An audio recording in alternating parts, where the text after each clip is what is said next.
Okay. So what I had come to last time was, we start from a finite group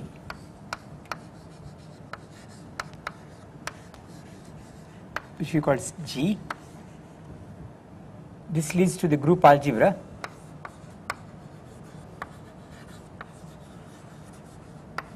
which I think called CG, right? And let me use the standard notation. Okay. We have the left regular representation,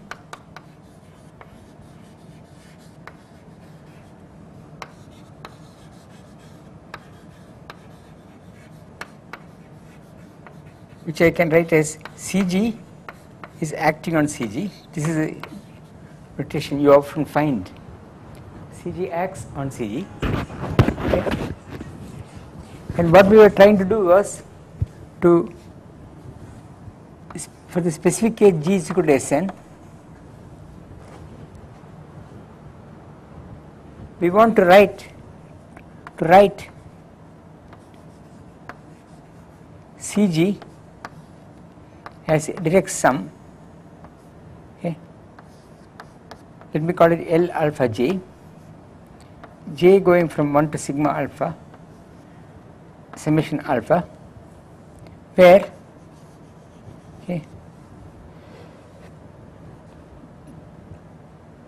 L alpha dimension f of L alpha J is sigma alpha, and alpha L alpha J, any gamma L alpha J is contained in L alpha J if gamma is in the group algebra. Okay. The group is acting on, the algebra is acting on itself. I mean, notice that we suddenly jump from groups to algebras. Okay. Here you can still keep the group, but here you have no choice. So we might as well take linear combinations on this side. Okay. Then we know that every irreducible representation of dimension sigma alpha occurs sigma alpha times. That is put here, this thing is of dimension sigma alpha and it is invariant by the group action. Okay. And the number of times the dimension representation sigma alpha occurs is sigma alpha times. These are all isomorphic representations, identical things. Then I sum over all alpha. Okay, alpha goes over classes. Okay, that is partitions of n. Okay, so let's say lambda 1 to lambda n. Okay, lambda I in non-negative integers,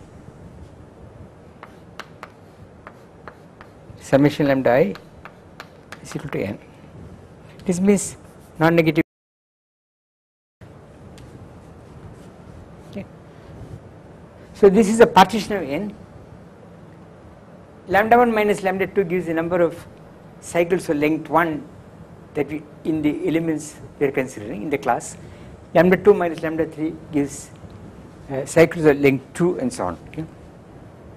Then for young, what we did was for a young diagram or young tableau,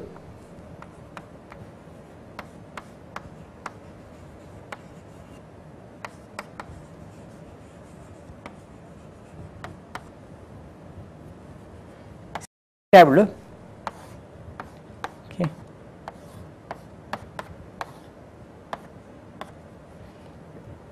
we defined a young frame. No, I am making the wrong step. For a young frame, M frame is empty. Okay. Young tableau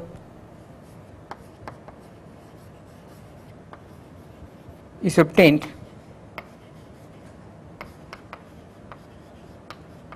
by putting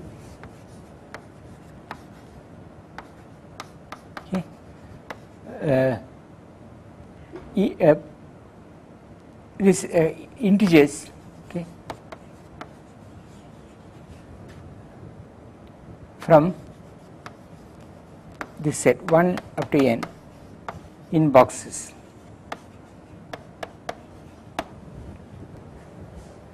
Young tableau we fill it in. For example, we had this example.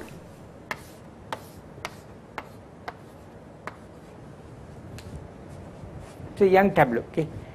So from here you see that there are factorial n tableau for a frame.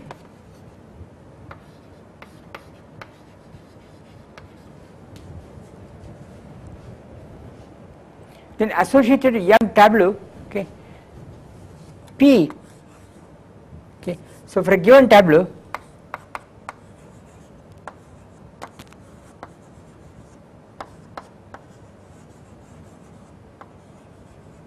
okay, P is a horizontal permutation.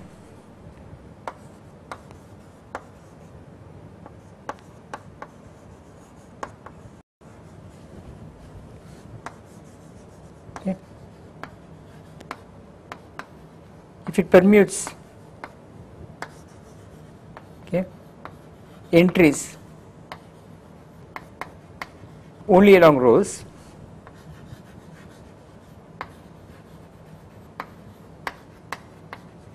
and Q is a vertical, okay, only along columns. Okay, this is what we had. So for a given tableau, I write like this, okay. And then, as last time I gave you the overall theorem, okay, theorem 1. Set, let's say, set for a given tableau,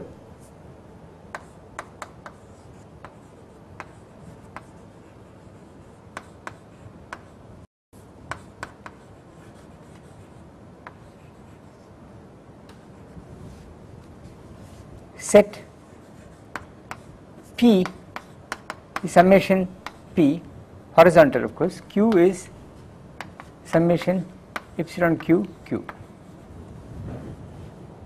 Okay. This is a summation of all the horizontal permutations. For example, for that diagram, this will be identity plus 1, 2.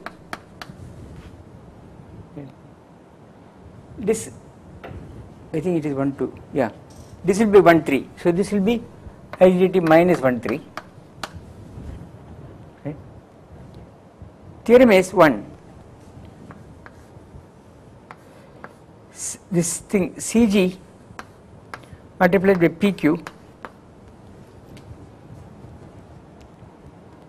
carries an irreducible representation of Sn. You will get at least 1.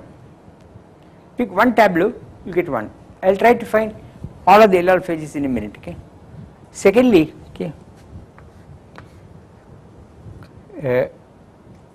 all tableau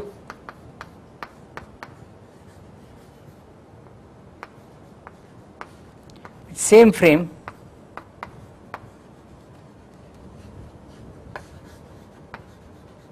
give equivalent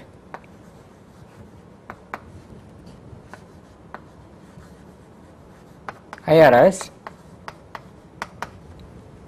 okay, but different frames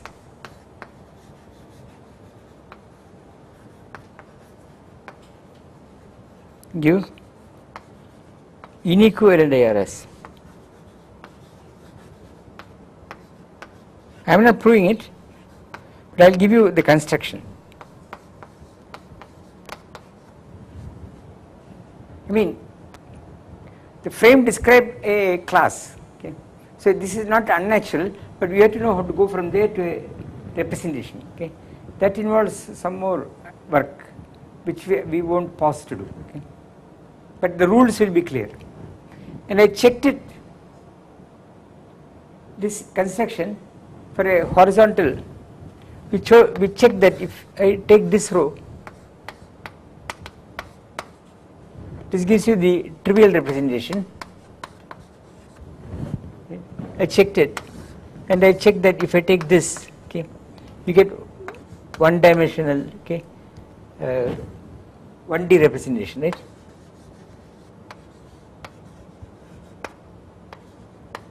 Of Sn over An,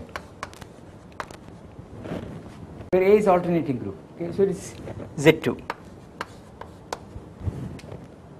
Okay. We check these two.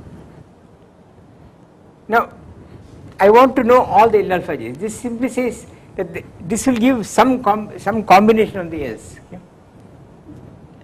There are many ways of picking from here a subspace transforming in for a given alpha. There are many ways of combining these L alphas so that I get the same representation, because I can make combinations in the index J. Okay.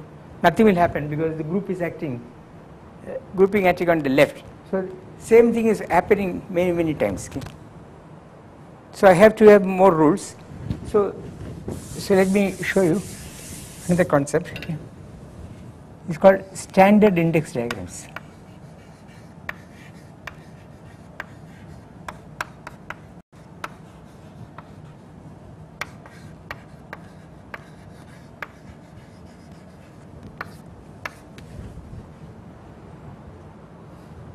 This idea is very useful when we go into Lie groups. A diagram, so a tableau or diagram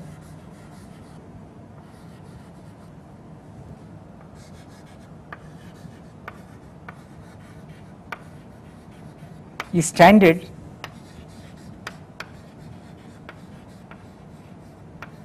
if the numbers increase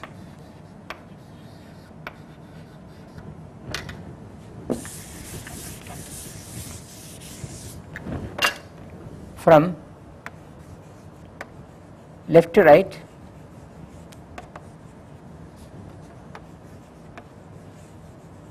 and downwards.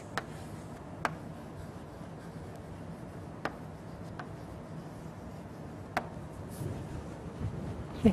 Let us see, let us look at examples. S3. By the way, I should have written down some problems which you say, I would again say, I say that they are good problems, they are useful. Let me see if I can find them.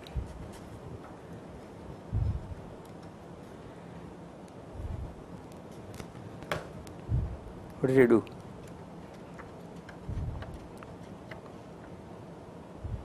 Right, here it is.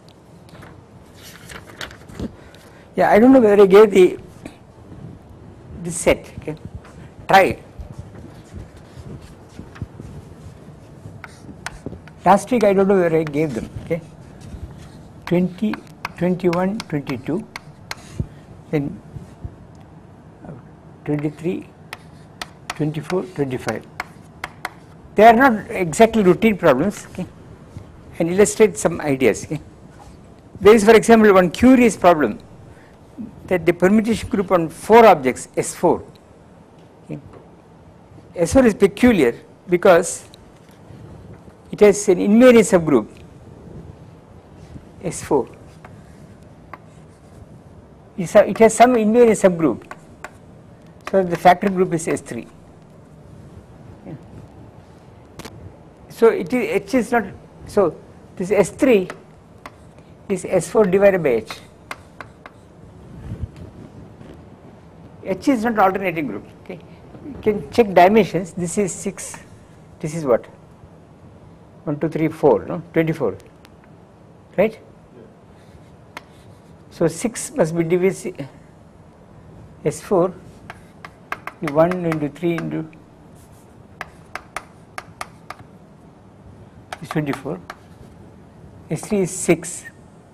So S4 over what is the dimension in this? I am not dividing.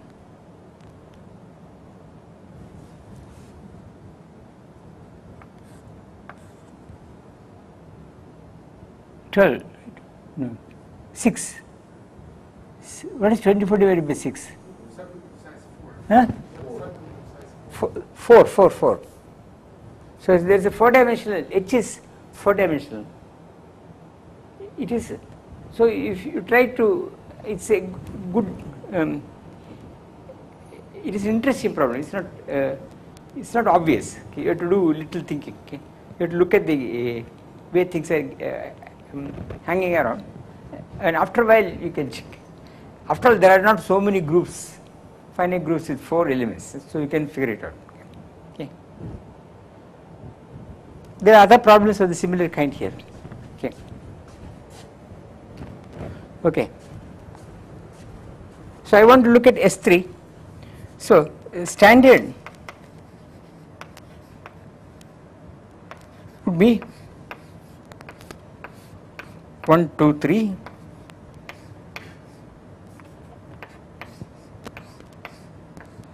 One, 3, 2, right? Non-standard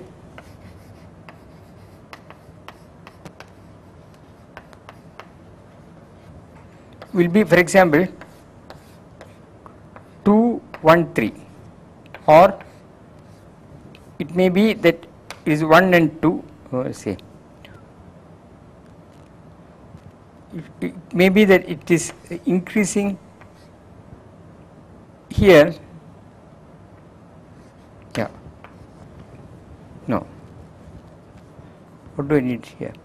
So it should be decreasing here. So I write 1 here, I write 2 here and a 3 here. Okay. These are non-standard. These are standard. Okay. Then, well, claim or theorem or whatever it is. This is proved actually in Werner. The number of standard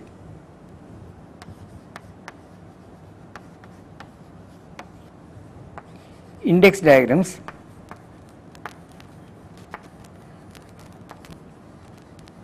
is equal to dimension of the associated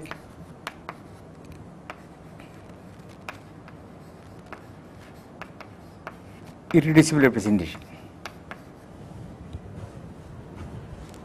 by counting. Okay, it is given by the Hooke rule.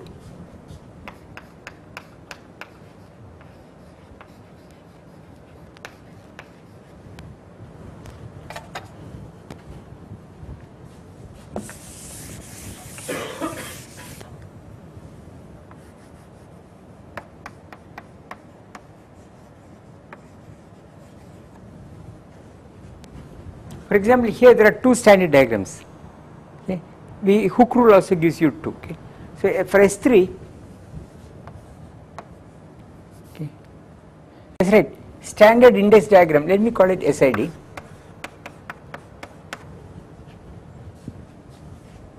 For this, for a given frame of the frame,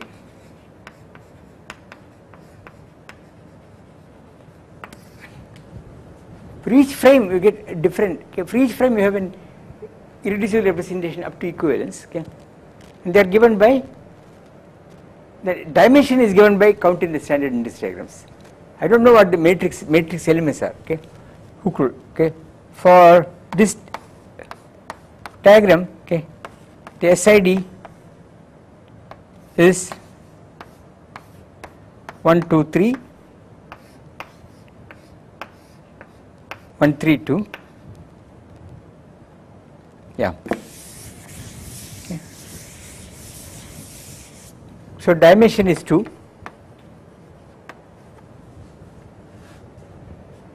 and Hooke rule is what? Well, remember that in numerator you put factorial 3 divided by 1 times 3 times 1, 2.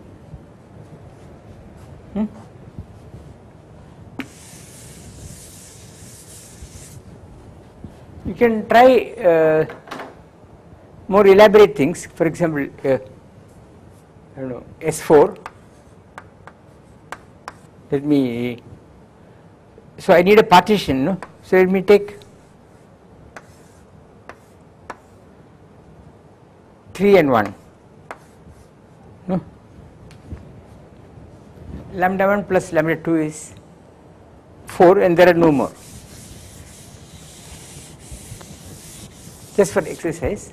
So the standard index diagrams, I will probably make mistakes, okay, is it has to increase left to the right and down. So it could be 1, 2, 3, 4, could be what? 1, 2, 4, 3. Okay. I couldn't have 1 here. I guess I could have here 2, right, and here I could have 1, 3, how many boxes, and 4. So I got 2, 3, 4. So here I could put, I cannot put 3 here. If I put 2, I cannot put 3 here. Is that exhausting? Is there anything else? I don't know. Can you guess? Are there any more? Huh? Is it exhausting? Yeah. So let's look at, I mean, I know how to check it by Hooke rule. Do you have any choice for the bottom? Bottom can only be 2, 3 or 4. Cannot be 1. Okay. For 2, I can put 1 here, then it increases. No? For 2, I can put 3 here, but then where will I put 1? So this is the only thing. Okay. 1 is always in the corner. Yeah. 1 is always at the corner. Right? Then they, depending on what I put here, is finished. So Hooke rule.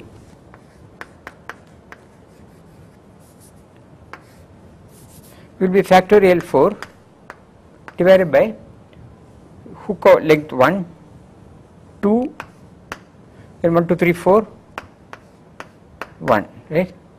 So 2, so it is 3. Okay, is matching. Okay.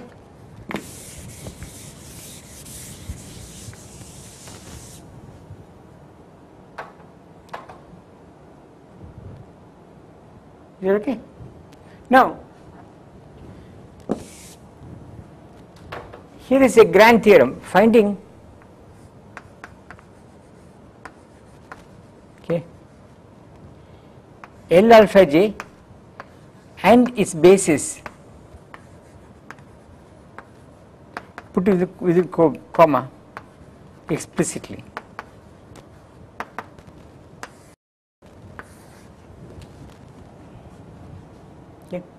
Once I know this, the matrix elements or the representation can be worked out. Okay, so once we have this, okay, the matrices of IRR can be worked out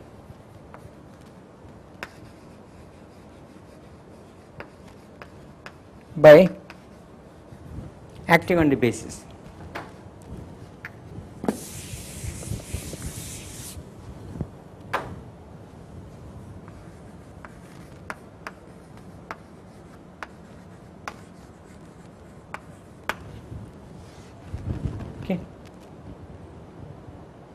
So, step 1. Okay. For a given frame,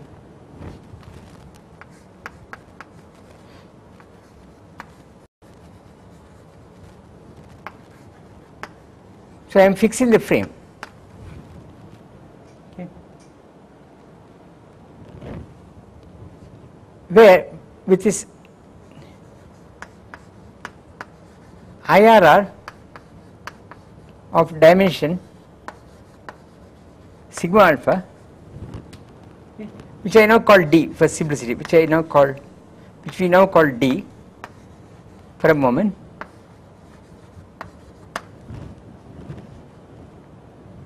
Okay. Label the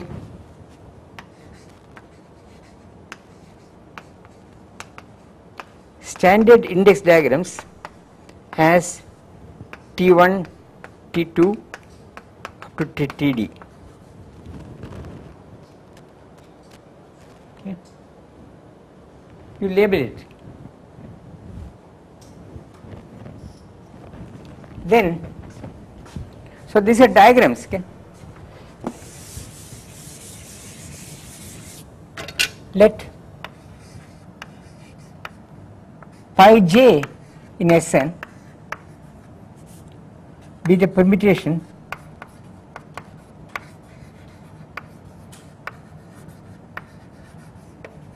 from T1 to Tj. Let me look at an example. This is Tj. So, pi j acting on T1 gives me Tj. For example, okay, S3 1, 2, 3, I call this T1, I call T2 as 1, 3, 2. Okay. So here there is only one permutation pi 2, which is I want to take 2 to 3. Okay. So it is 1 to 1, 1 to 1, 2 to 3, 3 to 2. So are you taking these two diagrams and sort of superimposing them on top of one another and just checking which indices? Yeah, this is a diagram. So its permutation will take to this tableau, right? Look at this. It will permute 2 to 3 and 3 to 2. I get this. Okay?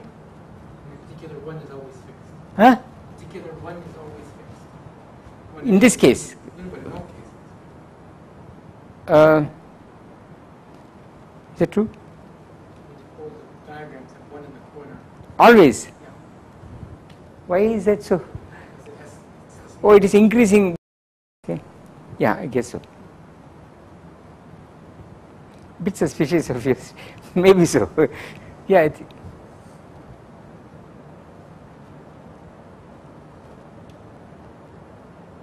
But this choice of what to call standard, is that arbitrary? Like you said, it's from left to right and downwards to increases. Is that arbitrary, or is there some define it like that? It's not arbitrary. I mean, there are different conventions of how you write these. Yeah, you are right. One is always at the corner. One is always at the corner in this notation. Okay. Now, yeah. Okay. Although, does it matter how you? I imagine it doesn't matter how you label these diagrams. I'll all of them will play a democratic role. Just 1 second. Yeah.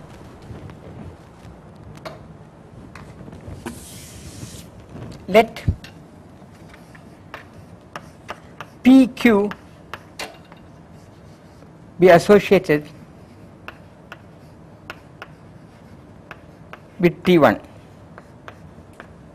So P is the sum of all the horizontal permutations, Q is the sum of all the vertical permutations for diagram T1. Okay.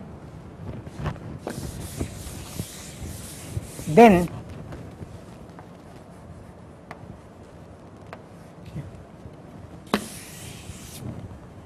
claim is this thing CG, the full group algebra with actually I think I should call Y, just for normalization I think it's dV divided by factorial n PQ, okay, y squared equal to Y.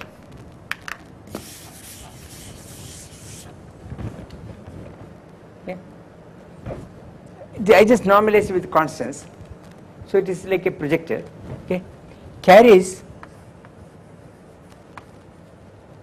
an IR. This is something I said already. This Y is associated with diagram 1 and a basis for CGY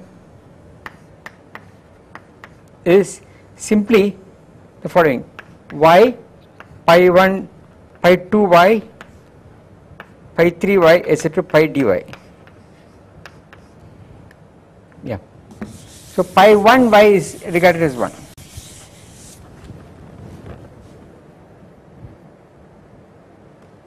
Okay. I can show you what I mean. Okay. Y is an operator. Y is an element. This is an element of the group, this carrier space. And I know what I mean by multiplying this. Okay. So this gives you a full basis. For example, if I look at this one, okay, example, okay, I wrote T1 S3 case, okay. So P is sum of all the horizontal permutations, so E plus 1 2. Q is the vertical permutations, right? So it is simply 1 3.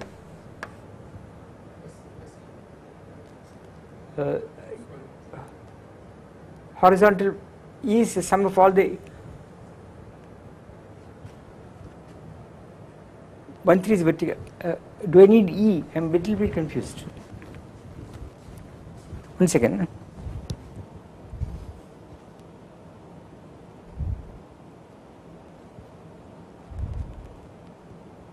Yeah, I am making a mistake. So it should be E minus 1 3. Okay, there is a sign there. Then this Y is PQ times D, in this case 2 divided by factorial 3.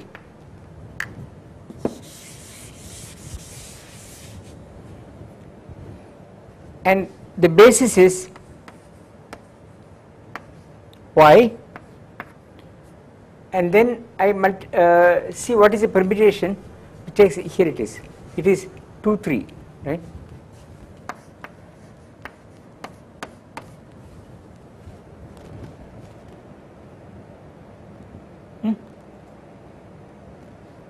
So since I know this basis, it requires some work. You can apply elements of S3 on this basis, re-express them in terms of the basis and find the matrices. Okay. I think that there are explicit formulae given in Berner again, but I have not checked it recently. Okay. I think so. Okay, now, for the limit, so this gives me one of the L alphas. This gives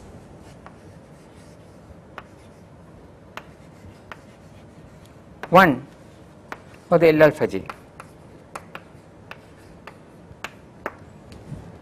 Okay. Now choose, for example, there should be two such things. Now choose. Okay. Say T2 as new T1 prime, put it in the first place, find this PQ, repeat. Okay. The rest you repeat, etc. to get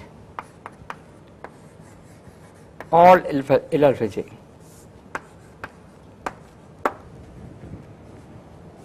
That's why it doesn't matter which way you want. No, whichever you pick one order, do it. Then if you want all of them, you have to go on repeating. Okay.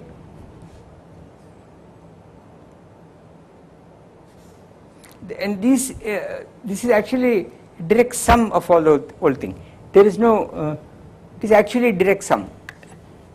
In the sense that if you take any two of these things, the intersection is just the zero vector. Okay. But only thing you should remember is the matrices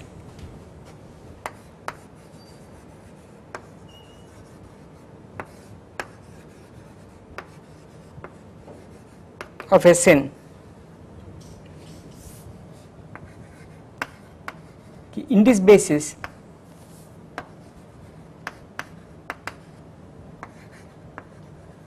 may not be unitary.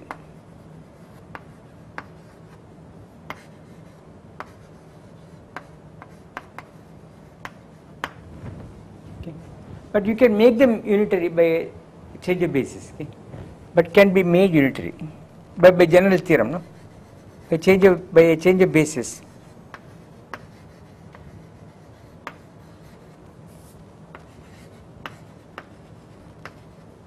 We can make them unitary.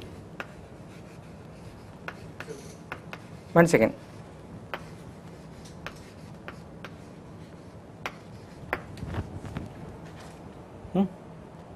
For S3, I have worked the thing. Okay. You don't get unitary. There are 6 matrices to work out. Okay. You can work it out. Actually, to simplify calculations, okay, you don't have to do too much work. Okay. Finding the matrices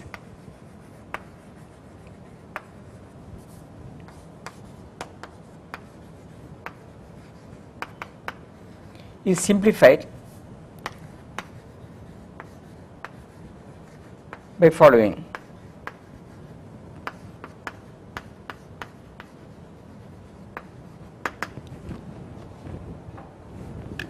For Sn, it is not too difficult. Okay. What is it? This one and 1, 2 up to n, okay, generate Sn.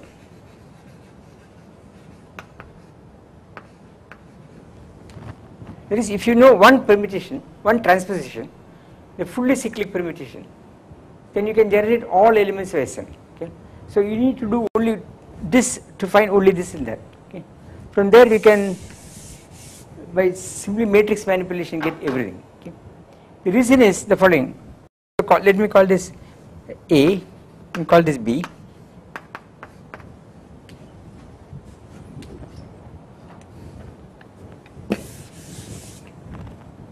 For any S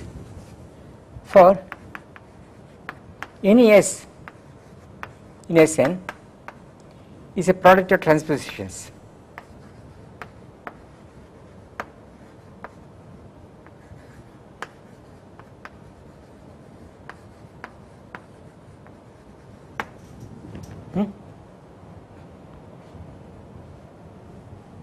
So, it's clear now. Okay, what will happen? BA B inverse. What will that be? Cyclic permutation. No? So we'll get what? 1, 2 will go into 2, 3, okay, etc. Okay, repeatedly do it to get all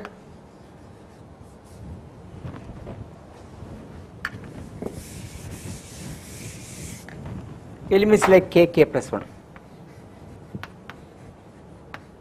So you get all adjacent transpositions this way. Okay. But let me look at this one. Let's say for I, let me do exactly the example here. Less than k. Suppose I look at this. I k plus 1. The inverse of k plus 1, which is k plus 1.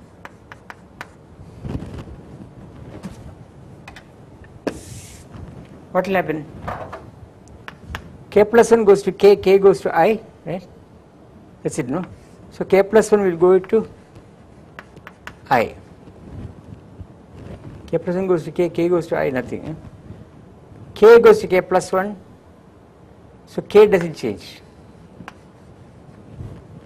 And from here you see I goes to k plus 1. Right? So this is I k plus 1.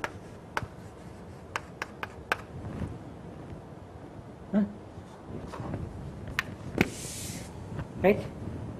So I have moved this index one bit. So okay, we can get all transpositions.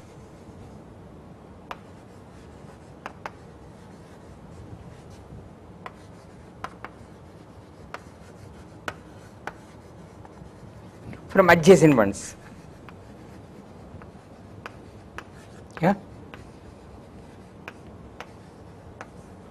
Because I can move, example, okay, I can get, for example, if you want 2, 4, you take 2, 3, then you conjugate with 3, 4.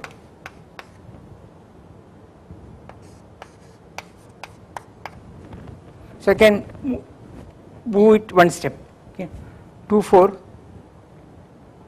is 2, 3.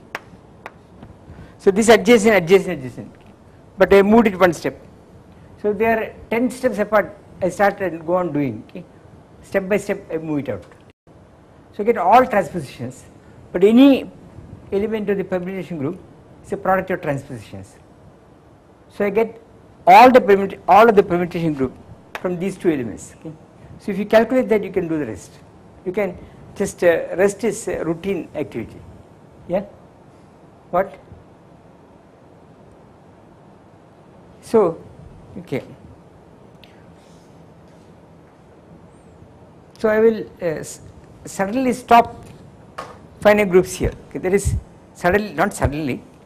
I think that what we have done is sort of basic finite groups, okay, and you have some control on Sn. Okay, this Sn stuff I took the trouble of telling, not because just vaguely, but it comes back when you do SUN, or when you do quantum field theory, you get all these Lie groups, okay, which you have to do if you want to do model building, and these things come. Okay, this activity of standard index diagrams and so on come there if you actually want to calculate things by hand, okay, for a new group. So that is the reason I did it. Okay. So now I want to look at, let me just say Lie groups.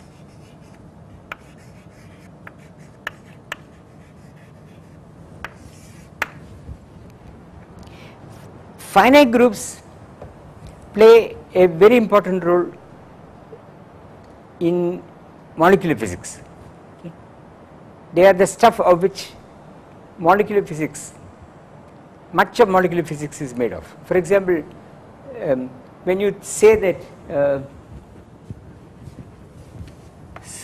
ethylene, you know what it is, no? You see this diagram, carbon, hydrogen bonds. You must have seen this diagram.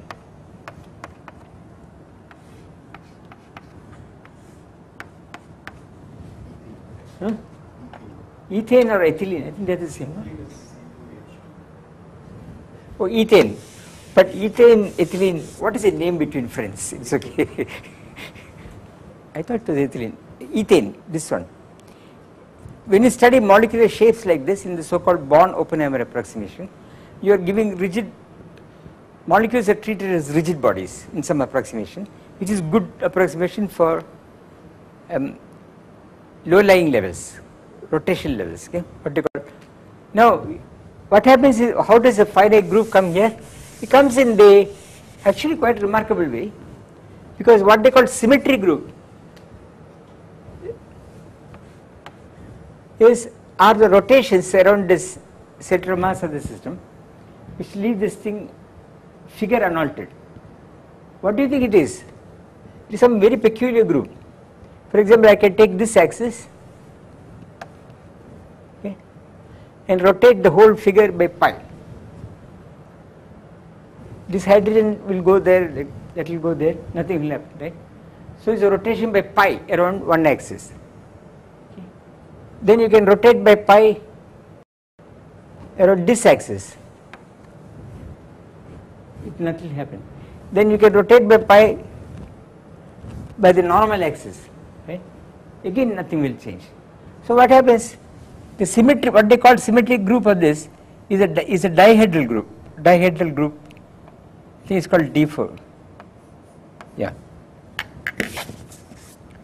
And that consists of rotations 1 and rotation by pi 1 minus 1 minus 1,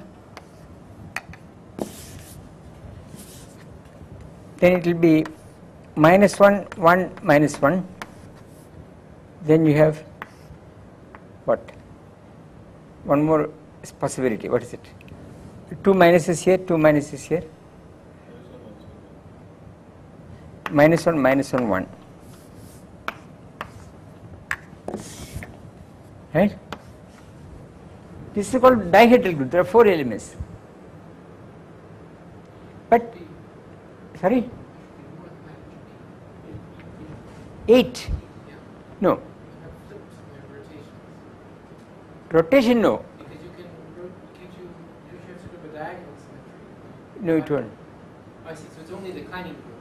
So then it's less. If you ask what is the stability group in SO3 of this figure, okay? So it's not the symmetries of a square that you're talking about. No, of this figure. So then that is called as the declining group. Kleinian, but it's called the dihedral group in crystallography. Okay. Dihedral would be usually symmetry of a square. Okay, I have known this as D4. Let me put it that way. But actually, this is not the group of interest. This is in SO3, right? Rotations. You ask what is a group lying in SU2, which when you go from here to here becomes this group. Okay. That is a relevant group actually. This happens to be some 8 element group, which is a quaternion group.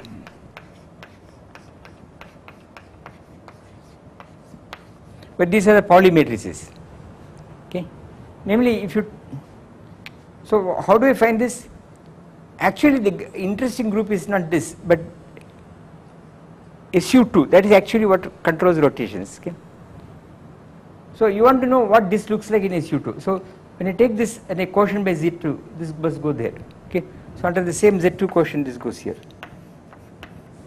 But this is non-abelian. This group is non-abelian, they don't commute. 8 element group which is non-abelian.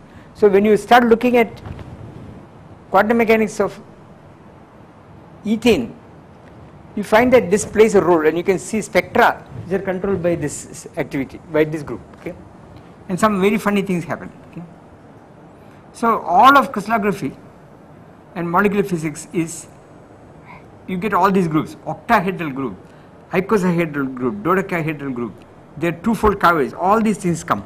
All are finite. Okay, so they have big tables for character tables, this, that, and so on. You will find in books.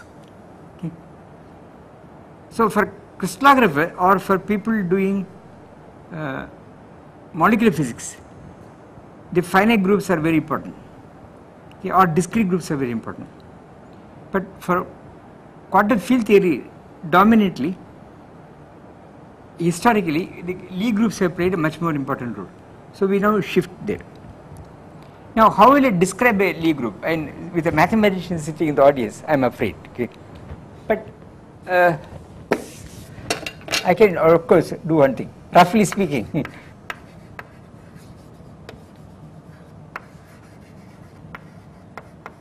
okay, the group elements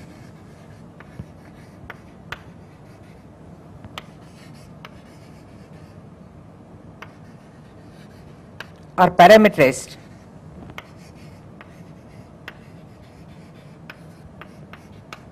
okay, I'll try to make it more clear. Okay, by n variables real, call it a1 up to an, okay, varying over an open set. Okay, I'll try to over a small range. I'm trying to say what I want to say, avoiding topological statements. Okay. What I mean is, okay, let me give examples and I'll make slightly better statements. Example will be, if you take SO3, okay, you have Euler angles.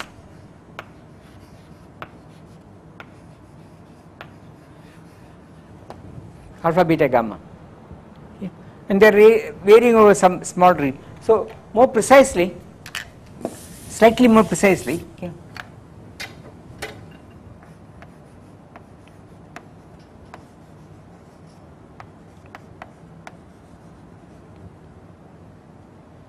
for every neighborhood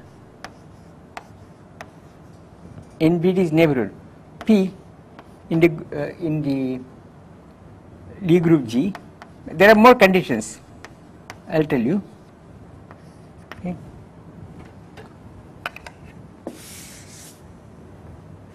Now I should say, for every point P of a Lie group T, there exists a neighborhood containing P, okay,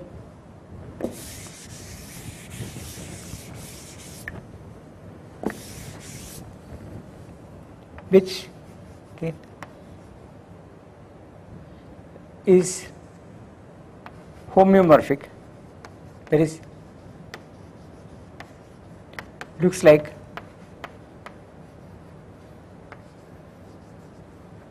an open set of Rn.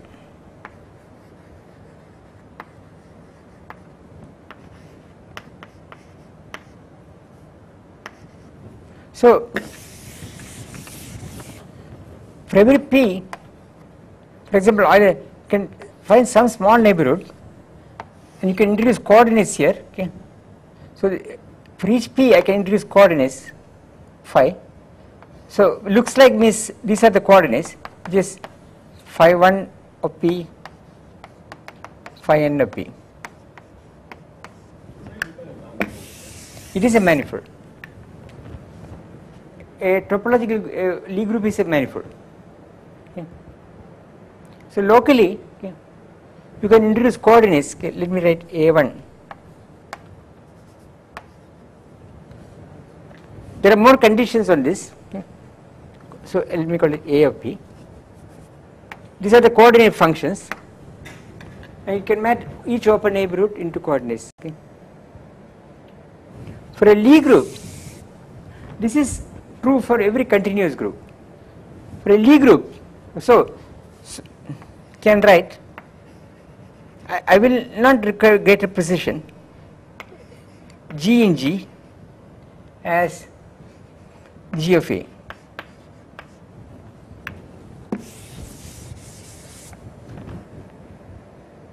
Okay. Now G of A, G of B is just some phi of AB.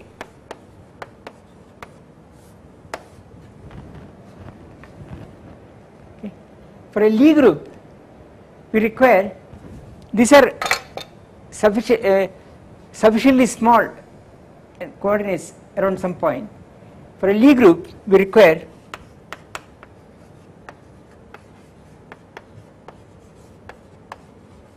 okay, phi AB has convergent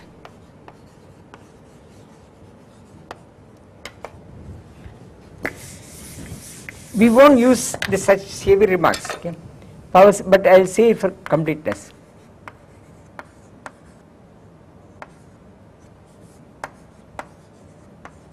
expansions in A and B. Okay. Around okay, say the coordinates of this point, okay, in A and B around this coordinates of the point P. Okay. So I am imagining P here. These are some coordinates A of P.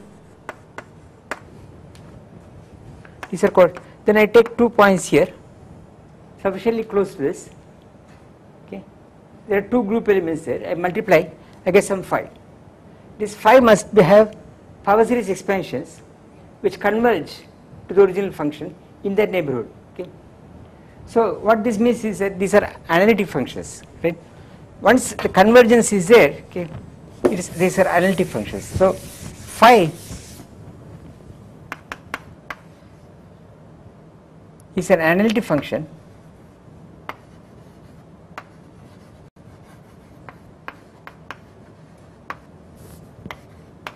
of A and B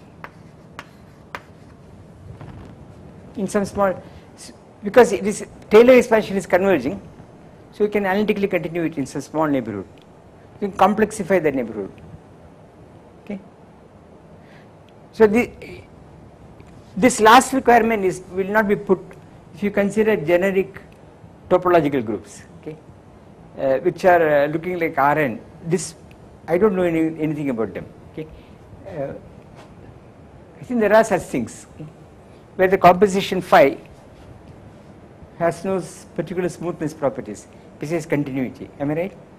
I think for real continuous groups, they're all smooth. Maybe they're not analytic, but they're smooth. Yeah, if it is C infinity smooth, yeah, that may be. I think there are various levels of this activity. Okay, I think, but I don't know.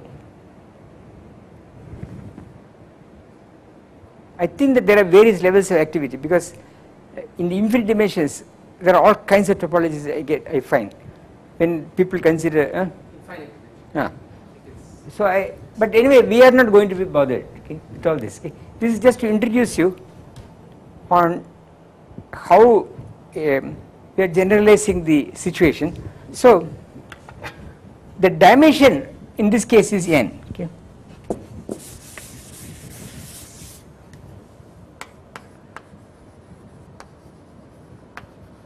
Of G, okay, is equal to n, okay, as a Lie group. Okay, is equal to its dimension as a manifold which is n.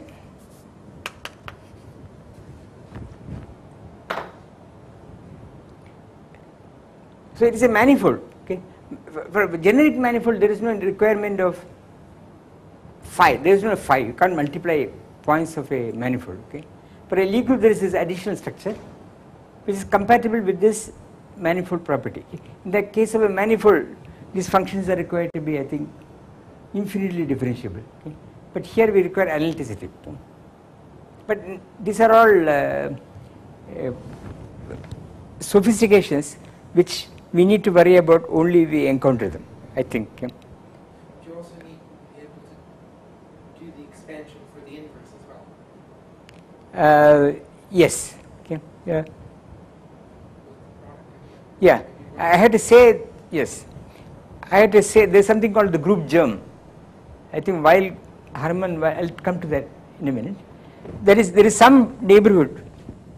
You require that there is some neighborhood where the group element and its inverse are living. Okay. I think Potriagin has actually proof. So in this neighborhood you have both G and G inverse, provided you are sufficiently close to identity. Okay. So what they do is, her question is, take the identity and then there is some neighborhood here where both the element and this inverse are lying and where all these properties are fulfilled. Okay.